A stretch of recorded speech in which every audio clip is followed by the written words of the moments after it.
Within the frame. From politics, economy, and diplomacy to culture. Explores various issues every day. Delivering the major headlines of the week, analyzed by anchor Kim Mo-kyun and a panel of experts. Tune in for premium news insights presented in an easy, concise manner. 10 minutes of cultural highlights. K-Culture Minutes. Meet the latest trends on K-Now. The creators behind Korean culture on K-People. Korean cinema on K-Story. And the passion of the performing arts on K-Stage. Discover the impact of dynamic Korean culture, one theme a day. Self-improvement. Explore the ever-popular Korean cuisine through one-day classes, K-Food Class. Around the world, Korean food is sparking a cooking fever beyond a simple dining experience. Joseph Lidgerwood, chef-owner of a Michelin 2-star restaurant, steps up for a global audience. This is for anyone who loves K-food. News that brings Korean stories to life. K-Culture Dive.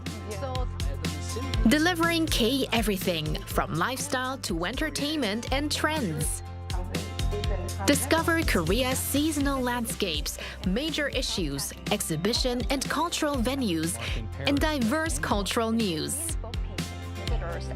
You'll be drawn deep into the heart of K-culture. During your study, What's going to happen?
Held its first debate over the weekend. The economy is expected to expand 2.5% this year. Boosting Korea's ties with its global partners on the sidelines of the State Summit.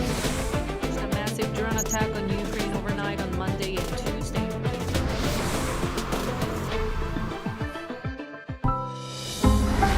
Arirang. Introducing Korean broadcast content that you won't be able to stop watching. For weary modern souls, Dr. Romantic, the quirky genius doctor of Puldam Hospital, prescribes heartwarming tales of humanity. A couple together for 7 years sees their rose-tinted glasses shatter. Can they keep their relationship alive? Discover the raw stories of youth, work, and love. Beyond what social media can show, experience the vibrant Korea through its hidden gems. Mama, the ultimate K-pop festival for global fans. Find your star in a feast of trendy music and electrifying performances. Now, the whole world enjoys it together.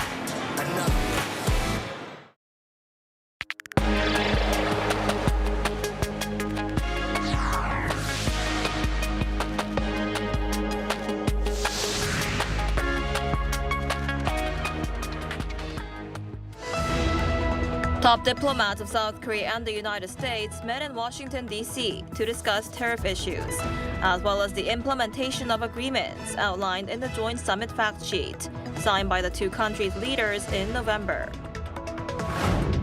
Trade Minister Yo Han-gu, who was also in Washington for tariff talks, said he believes the Trump administration is weighing whether to officially publish Trump's announced tariff hikes on South Korea in the Federal Register. The United States says it shot down an Iranian drone that approached an American aircraft carrier in the Arabian Sea.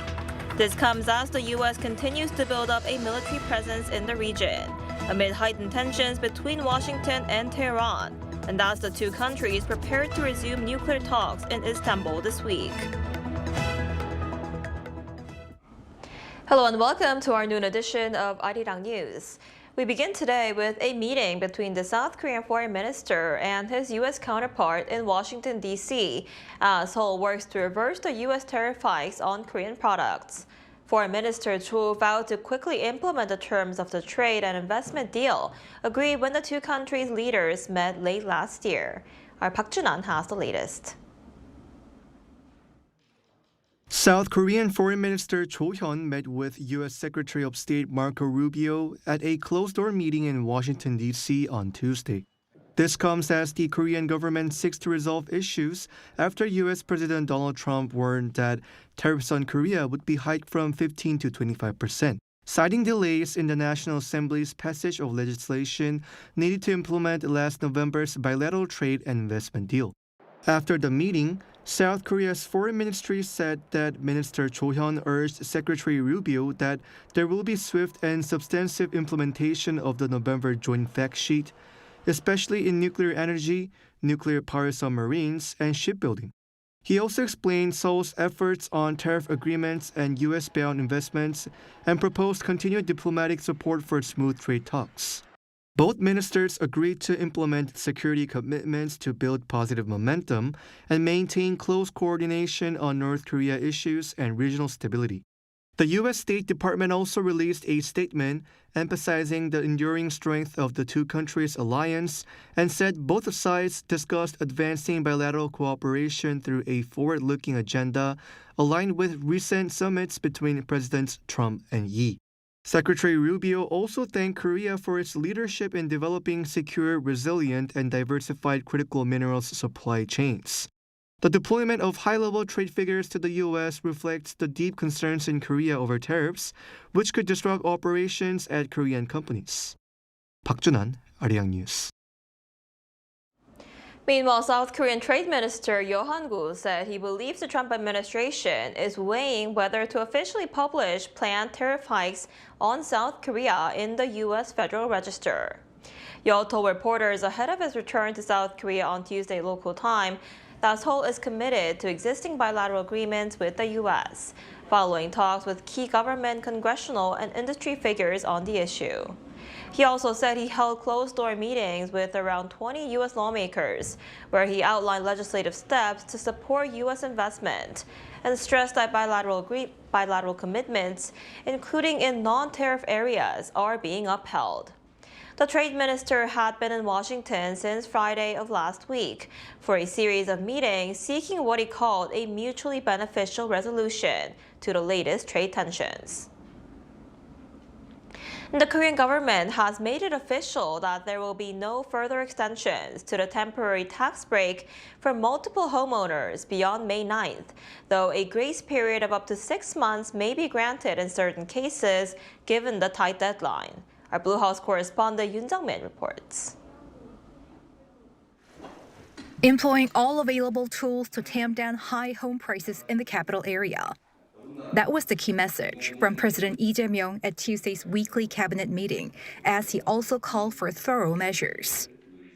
대한민국의 부동산 이 문제는 정말 이 사회 발전을 통째로 가로막는 아주 암적인 문제가 됐어요.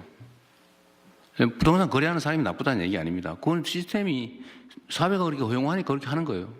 정책의 신뢰, 안정성이 꼭 담보돼야 되겠다. The administration plans to end the grace period for the heavy capital gains tax on multiple homeowners as scheduled on May 9th, with no additional extension. Given the tight deadline, the government is looking to allow the temporary tax break to stay in place for up to 6 months for homeowners who signed a contract before or on the deadline. For 3 areas in Gangnam as well as Seongsan, we are reviewing a grace period of up to 3 months so that people can settle final payments or conclude ownership registration. For newly designated speculative zones, up to 6 months. The president appears to have in mind those who oppose or compare home prices with stock prices, urging that a distinction be made between an investment that helps the economy and one that harms it, in particular, people who don't have a home. 집값과 주가를 같은 선상에 놓고 판단하면 안 된다. 저는 이게 좀 모르면 그런 생각을 할 수도 있는데 최소한 사회의 지도적 입장에 있는 사람들이 그렇게 얘기를 하거나 또는 그런 식으로 선동하는 것은 참 옳지 않다. Home prices have been the main topic in a series of recent social media posts by the president, showing his strong determination to address the chronic issue that is often deemed sensitive. Yoon Jung-min, Arirang News. Meanwhile, South Korea's foreign reserves declined for the second consecutive month in January as authorities continued efforts to stabilize the weakening Korean won amid rising exchange rate pressures. The Bank of Korea said this morning that reserves stood at $425.91 billion at the end of January, down $2.15 billion from December. The central bank mainly attributed the drop to market stabilization measures, including foreign exchange swaps with the National Pension Service. Now, this follows December's decrease of $2.6 billion, which marked the first decline in 7 months after 6 straight months of gains. As of late December, South Korea ranked 9th globally for foreign reserves. The Lee Jae-myung administration has put its ambitious blueprint for peaceful coexistence on the Korean peninsula down on paper. Our correspondent Oh Soo-young reports. South Korea aims to institutionalize peaceful coexistence with North Korea and pursue a nuclear-free peninsula as the Lee Jae-myung administration's official policy on Pyongyang.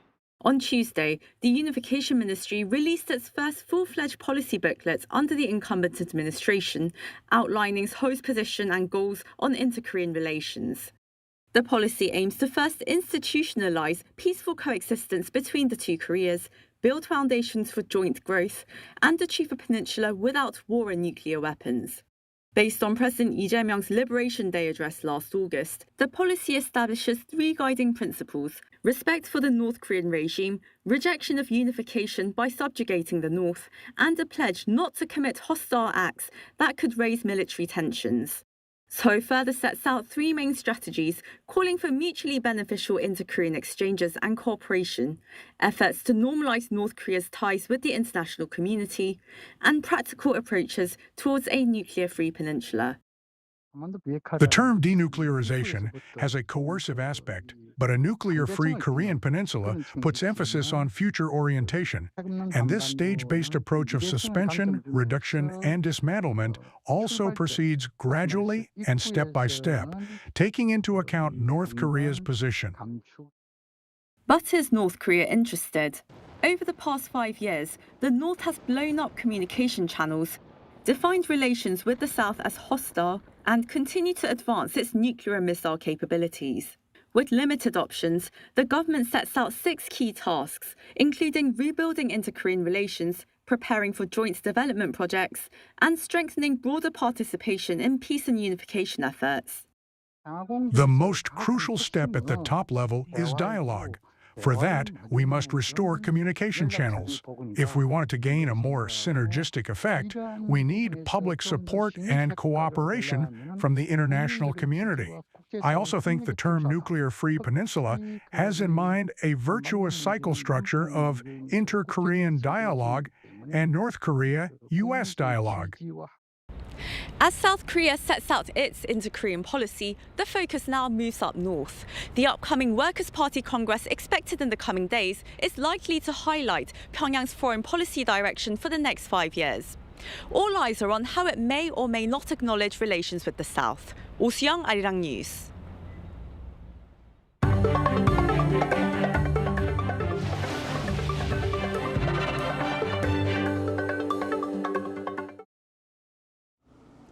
A U.S. fighter jet has shot down an Iranian drone near an American aircraft carrier in the Arabian Sea as tensions with Tehran remain high. The incident comes just days before the U.S. and Iran are set to resume nuclear talks in Istanbul. Our Lee Seung-jae has more. The U.S. military says it has shot down an Iranian drone that approached one of its aircraft carriers in the Arabian Sea, in the latest sign of rising tensions between Washington and Tehran. According to U.S. Central Command, the incident happened on Tuesday when an Iranian Shahed 139 drone flew toward the USS Abraham Lincoln with what officials described as unclear but aggressive intent. The drone was ultimately downed by an F-35C fighter jet operating from the carrier. A spokesperson for U.S. Central Command said the action was taken in self-defense to protect the ship and its crew, stressing that the drone's approach posed a potential threat. The encounter comes at a sensitive diplomatic moment. Iran and the U.S. are preparing to resume nuclear talks in Istanbul on Friday, as both sides attempt to revive negotiations over Iran's nuclear program. U.S. President Donald Trump has signaled a tough stance ahead of those talks. He warned that with American warships moving closer to Iran, bad things would probably happen if no agreement is reached. The deployment of the Abraham Lincoln Carrier Strike Group has expanded Washington's military presence in the region and increased the president's range of options should tensions escalate. Meanwhile, Israeli Prime Minister Benjamin Netanyahu expressed skepticism about Tehran's intentions. In talks with U.S. Special Envoy Steve Witkoff on Tuesday, Netanyahu said Iran has repeatedly shown that its promises cannot be trusted and suggested any future deal should be viewed cautiously.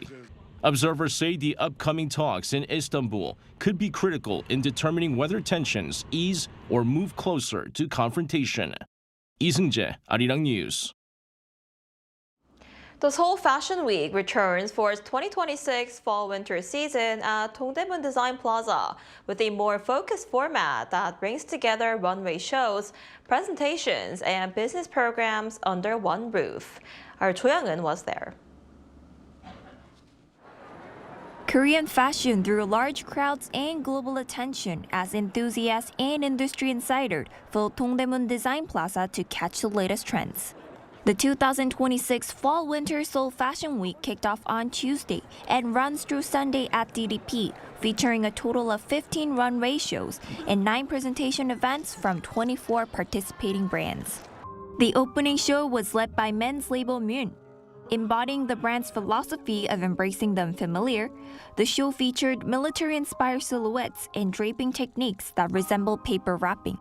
Unlike recent years, Seoul Fashion Week is hosting all major programs at a single venue to strengthen networking opportunities and streamline buyer-designer interactions. This season, Seoul Fashion Week enhances the viewing experience through its one-site format at DDP, serving as the global fashion business platform. The week began with the Seoul Fashion Forum under the theme The Next Chapter of K-Fashion, Deep Dive and Inspiring, welcoming around 300 fashion professionals and industry leaders. Notably, this year introduces public sessions, allowing fashion enthusiasts to join discussions and hear what the industry experts and leaders have to say.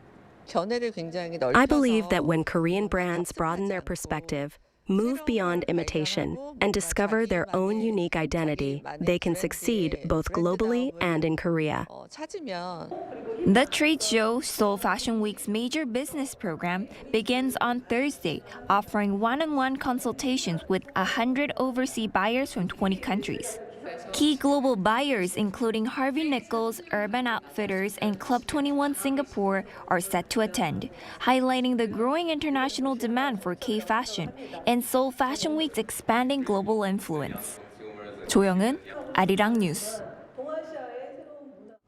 South Korea marked Korean Sign Language Day this Tuesday, the 10th anniversary of Korean Sign Language being declared the country's official language for the hearing impaired. Members of the deaf community gathered to celebrate the occasion. Our Chung Il-im was there. Here at the Modu Arts Theater in Seodaemun-gu, Seoul, people communicate with more than just spoken words. Members of the deaf community gathered on February 3rd, designated as Korean Sign Language Day, to celebrate the event's 6th annual commemoration. This year is particularly significant as it marks the 10th anniversary of the Korean Sign Language Act, a law that elevated KSL to an official language. Held under the slogan, "Today connected by language, tomorrow connected by culture," the event highlighted the beauty of visual language. The ceremony featured poem recitals by the sign language arts group and award recipients Sign Mindle, followed by awards for those who have dedicated themselves to the development of KSL. Instead of the sound of clapping, the hall was filled with silent applause as attendees waved their hands in the air, the traditional gesture of acclaim in the community. One award recipient highlighted the power of language in restoring connection with loved ones. One of my students had a deaf family member they couldn't really talk to, but after learning sign language, they told me that communication finally opened up, and now they even video call each other. The ceremony continued with more festive performances, including songs by a deaf community-based music band, Deaf Vengers. While National Assembly member Park Hong-gun emphasized South Korea's efforts to embed KSL interpretation in areas such as welfare and entertainment during a speech, leaders of the community say challenges remain. 사실 많은 기관에서 언어법이 제정된 이후로 많은 통역이 제공이 되어 있는 것은 같습니다.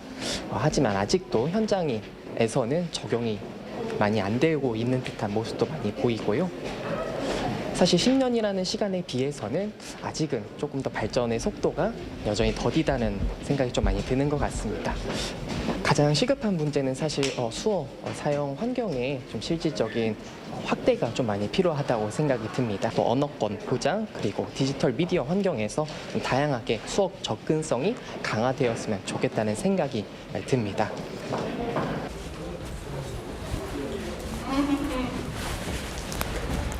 That just meant congratulations on Korean Sign Language Day. Celebrating 10 years of the KSL Act, we imagine a future where language is no longer a barrier, but a connection. Chung Il-im, Arirang News.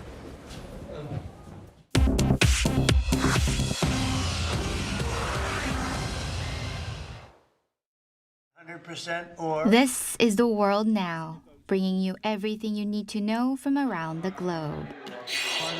President Donald Trump on Tuesday signed a massive $1.2 trillion government funding package into law, ending the 4-day partial government shutdown that began last Saturday.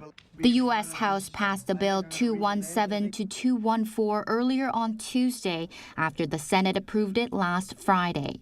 The package funds almost all of the federal government through the end of September, but puts the Department of Homeland Security on a 2-week stopgap that expires on February 13th.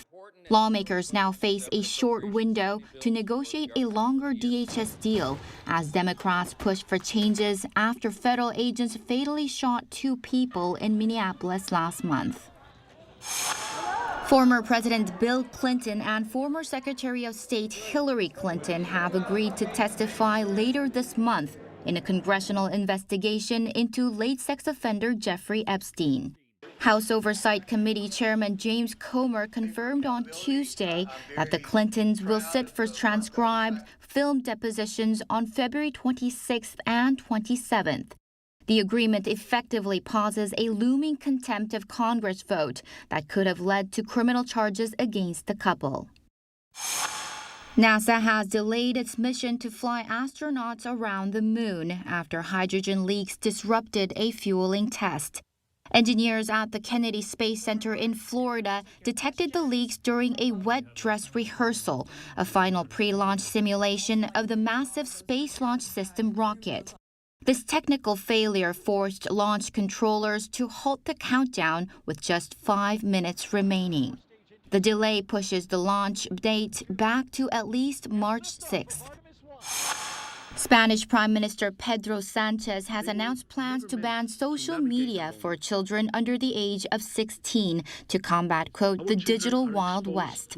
Speaking at the World Government Summit in Dubai on Tuesday, Sanchez also vowed to introduce legislation that would hold tech executives criminally liable for failing to remove harmful or illegal content and would criminalize manipulating algorithms to amplify illegal content. The proposal still needs parliamentary approval, with the legislation process set to begin next week. Chu Ji-hyun, Arirang News.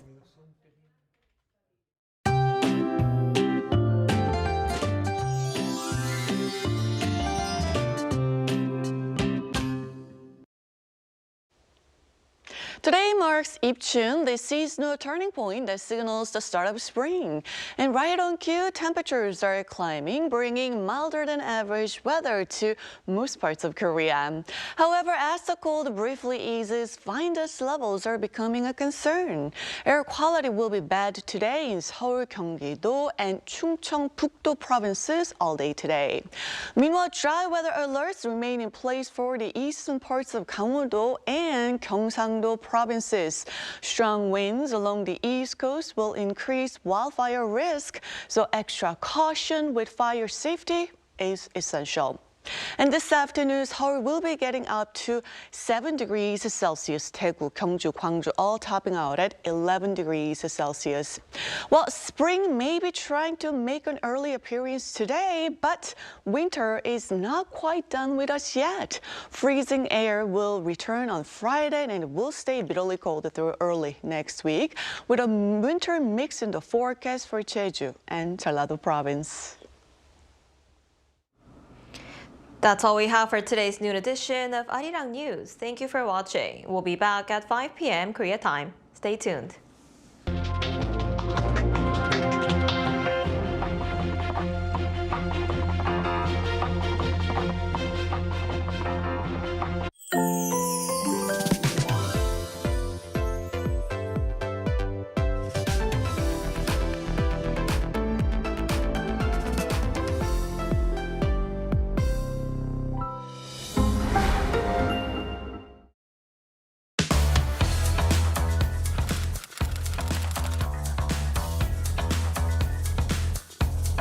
To set the facts straight.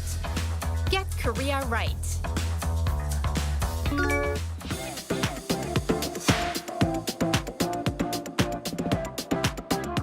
안녕하세요. 저는 반크의 정희성 연구원입니다. 반크는 전 세계 외국인에게 한국을 알리기 위해 만들어진 사이버 외교사들 단이죠. 저도 그중 한 사람이고요.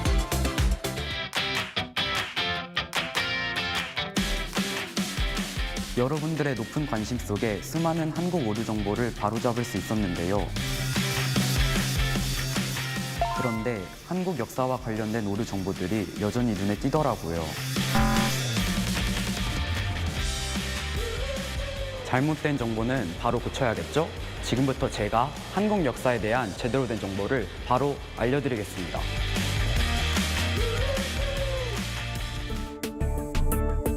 고조선에서부터 현재 이르기까지 한국은 5,000년 역사를 이어온 나라입니다.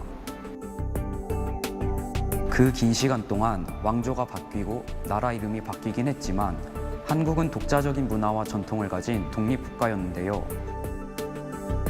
1910년 한국은 국권을 상실하고 일제치하에 들어가게 됐는데요.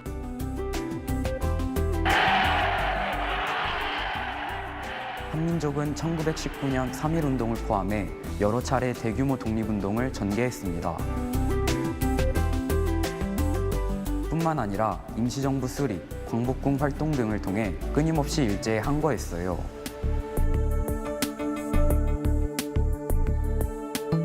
1945년 8월 15일 한국